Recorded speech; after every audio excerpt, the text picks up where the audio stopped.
ചെടിയില്ലേ, ചെറിയ ചെടി, അതിൽ നിന്ന് നെല്ലുണ്ടായിരിക്കുന്നുണ്ടോ? അത് വലുതായ ഇതുപോലെ നെല്ലുണ്ടാവും. കണ്ടോ? എല്ലാരും കണ്ടോ നെല്ല്? കണ്ടോ? ഈ നെല്ല് ഇത് ആദ്യം പച്ച കളറിൽ, അത് കണ്ടോ? അത് കഴിഞ്ഞ് പഴുക്കും, മഞ്ഞ കളറുണ്ടോ? എല്ലാം കണ്ടോ? ഇത് പഴുത്ത് കഴിയുമ്പോ ഇത് മുറിച്ചെടുത്ത് ഇതിൽ നിന്ന് നെല്ലെടുക്കും. എന്നിട്ടോ നിങ്ങൾ എല്ലാവരും ചോറ് കഴിക്കാറില്ലേ? ചോറ് ഇഷ്ടമാണോ? ആ ചോറ് ഉണ്ടാക്കുന്നത് എങ്ങനെയാണെന്നറിയോ? ഇതിന്റെ ഉള്ളിൽ അരിയുണ്ട്. ഇതിന്ന് ഹലോ, ഒരു പുതിയ വീഡിയോയിലേക്ക് എല്ലാവർക്കും സ്വാഗതം. അപ്പൊ നമ്മൾ ഉള്ളത് നമ്മളെ നാട്ടിൽ തന്നെ ആട്ടാ. നമ്മൾ സ്വന്തം കണ്ടത്തിന്റെ കരക്കാണ്. അപ്പോ നമ്മുടെ ഇവിടത്തേക്ക് കുറച്ച് കുട്ടികൾ വരുന്നുണ്ട് കേട്ടാ. കേളകത്തെ കണ്ണൂർ ജില്ലയിലെ കേളകത്ത് നിന്ന് മഞ്ചാടി ജെംസ് കിഡ്സ് വേൾഡിലെ കുട്ടികളാട്ടാ വരുന്നത്. ഇംഗ്ലീഷ് മീഡിയം സ്കൂളിലെ കുട്ടികൾ. എന്തിനാ വരുന്നതെന്ന് വെച്ചാൽ, ഉള്ള കുട്ടികൾക്ക് ചോറ് കഴിക്കുന്നുണ്ടെങ്കിലും അരി എങ്ങനെയാ ഉണ്ടാവുന്നതെന്നോ നെൽച്ചെടി എങ്ങനെയാണെന്നൊന്നും കൂടുതൽ കുട്ടികൾ ഇപ്പൊ കണ്ടിട്ടില്ല. നമ്മളത് ഇപ്പൊ ഒരു ഗ്രാമപ്രദേശം ആയതുകൊണ്ട് നമ്മൾ ഇവിടെയുള്ള കുട്ടികളൊക്കെ കണ്ടിട്ടുണ്ട്. അല്ലാതെ ഇപ്പൊ ടൗണിലൊക്കെ പഠിക്കുന്ന കുട്ടികൾക്കൊന്നും ഇതൊന്നും അറിയില്ല. അപ്പൊ അവർക്ക് അത് നേരിട്ട് കാണിച്ചു കൊടുത്ത് പഠിപ്പിക്കാൻ വേണ്ടിയിട്ട് മഞ്ചാടി ജെംസ് കിഡ്സ് വേൾഡിലെ കുട്ടികളും ടീച്ചേഴ്സും അവിടെ എത്തിയിട്ടുണ്ട്. കുട്ടികളും 3 ടീച്ചേഴ്സും ഉണ്ട് അവിടെ വെയിറ്റ് ചെയ്യുന്നുണ്ട് കേട്ടാ. നമുക്ക് നേരെ അങ്ങോട്ട് പോയാലോ? പോവാം. ഓക്കെ. നിലത്ത് നോക്കി നടക്കാം. നിലത്ത് നോക്കി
ചെടിയില്ലേ, ചെറിയ ചെടി, അതിൽ നിന്ന് നെല്ലുണ്ടായിരിക്കുന്നുണ്ടോ? അത് വലുതായ ഇതുപോലെ നെല്ലുണ്ടാവും. കണ്ടോ? എല്ലാരും കണ്ടോ നെല്ല്? കണ്ടോ? ഈ നെല്ല് ഇത് ആദ്യം പച്ച കളറിൽ, അത് കണ്ടോ? അത് കഴിഞ്ഞ് പഴുക്കും, മഞ്ഞ കളറുണ്ടോ? എല്ലാം കണ്ടോ? ഇത് പഴുത്ത് കഴിയുമ്പോ ഇത് മുറിച്ചെടുത്ത് ഇതിൽ നിന്ന് നെല്ലെടുക്കും. എന്നിട്ടോ നിങ്ങൾ എല്ലാവരും ചോറ് കഴിക്കാറില്ലേ? ചോറ് ഇഷ്ടമാണോ? ആ ചോറ് ഉണ്ടാക്കുന്നത് എങ്ങനെയാണെന്നറിയോ? ഇതിന്റെ ഉള്ളിൽ അരിയുണ്ട്.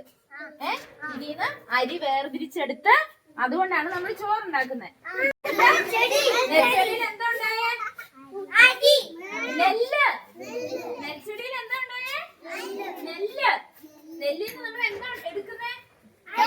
നെല്ലിന്റെ ഉള്ളിൽ എന്താ ഉള്ളത്? അരി. അരി വേവിച്ച് എന്താ ഉണ്ടാവും?